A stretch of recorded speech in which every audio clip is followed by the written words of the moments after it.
So I wanted to share this with you because these are my top tips for any data professional who will be seeking advice on reviewing if they're going to look on the market for a new position. So from the start, I'd say, it's very important that you use the right headings to grab the hiring manager's attention.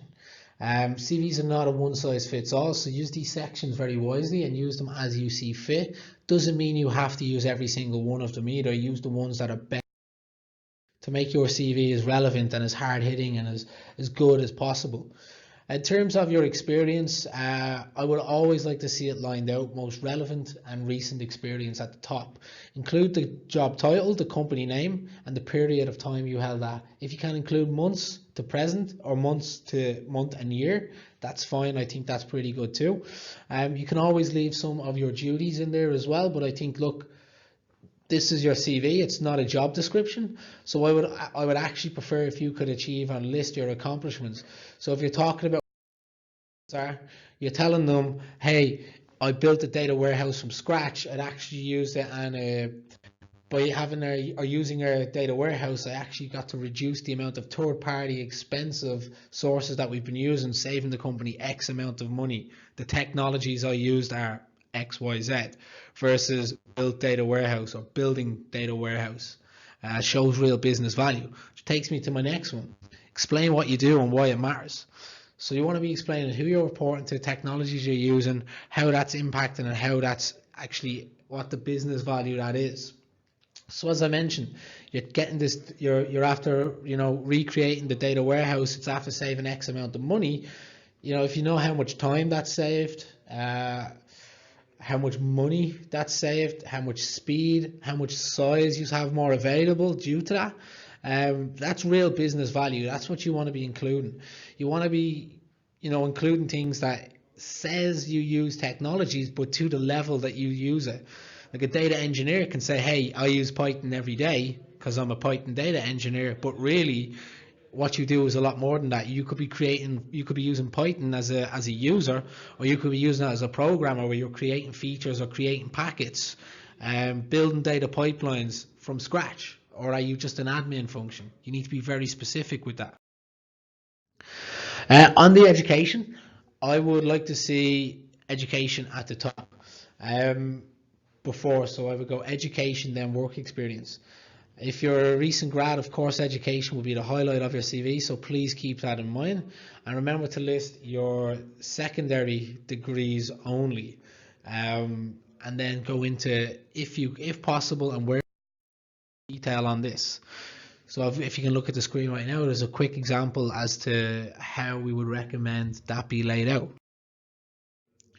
In terms of tech skills, so it kind of comes in underneath a role, but this is more so, where you're being very specific on the years you have with each experience and what you have done and what you can do with these, so the technical levels of it. So this is where you want to say created data pipelines from scratch using Python, has experience with, can also use R, can also use Scala to do something else, introduced Apache Redshift to our data warehouse to increase processing time.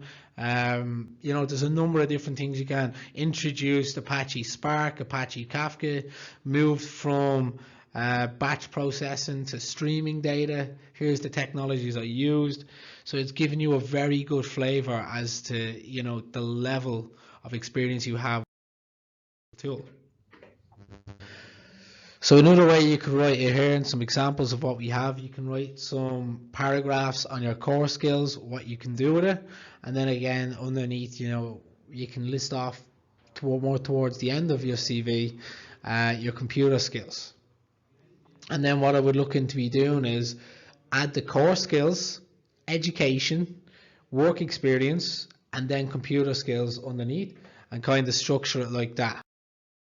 Okay, and project experience. So this part is very important, and you can add it in underneath your each individual role that you've actually worked in.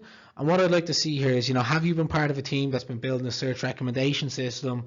Have you been building fraud detection models? What does your product actually physically do? You might be building data warehouses, which is great. But what is it? Are you using it to manage logistics? Is it for cyber security? Is it fintech? There's a whole host of different applications that you could be working on. So make sure you're very descriptive in here. And then also be sure that you're explaining what the business value is. Every time, the business value is very important to see on an application.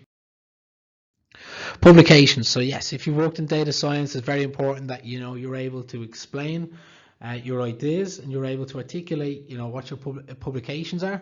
I would always highly recommend that you include hyperlinks then as well to each of your publications. In terms of talking about your hobbies and interest, again, try and make it something real. Don't be like, I like to read, I like to travel, I play sports. Make it more personal to you. So I've traveled to maybe China, I've traveled to maybe Japan.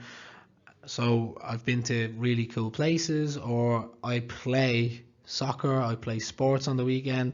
I'm an avid fan of, if you're into computer games, if you like bands and you're into bands, hey, I play the guitar very often. Instead of saying I like music, I like games. Make it more real and personable to you.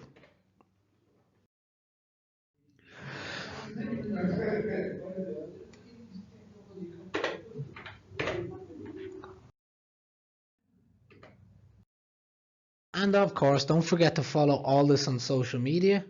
And you can also follow me. My name is Anthony Kelly. I am the country manager from all this for Germany. Thank you for your time.